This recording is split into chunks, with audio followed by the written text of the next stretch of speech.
गिरीश महाजन यांनी नाशिक जिल्हा प्रशासनासोबत तातडीची बैठक घेतली आहे।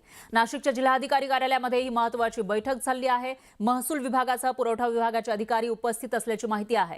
पेट्रोल डीलर असोसिएशनचे पदाधिकारी सुद्धा या बैठकीला उपस्थित असल्याचं कळत आहे। गिरीश महाजन यांच्याकडून गॅस, पेट्रोल, डिझेल साठ्याचा आढावा घेतला जातोय आणि याविषयी अधिक माहितीसाठी आपले प्रतिनिधी लक्ष्मण घाटोळे आपल्या सोबत जोडले गेले आहेत। लक्ष्मण, काय सांगाल, नेमकी कोणकोणत्या बाबींवर चर्चा या बैठकीमध्ये होती, सध्याचे काय अपडेट्स आहेत?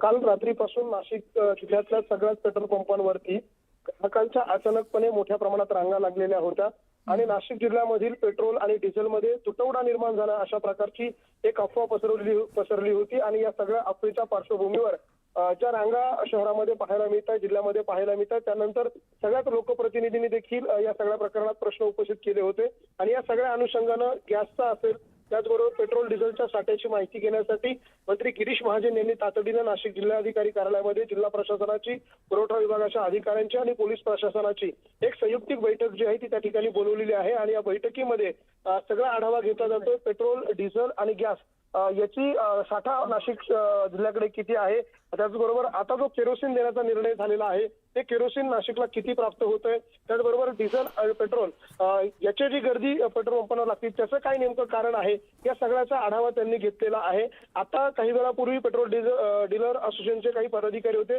त्यांनी देखील गिरीश महाजन यांना हेच सांगितलेलं आहे की केवळ अफवा पसरल्यामुळे नागरिकांची ही गर्दी होते।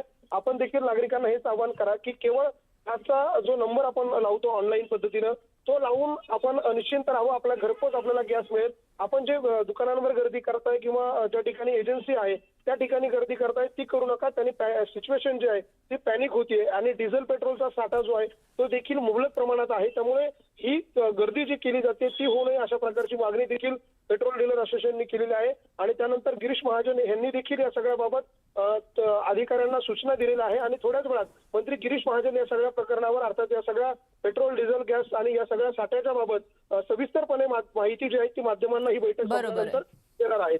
बरोबर आहे लक्ष्मण, याविषयीची प्रत्येक अपडेट आपण घेत राहूया। धन्यवाद तुम्ही दिलेल्या या सविस्तर माहितीसाठी।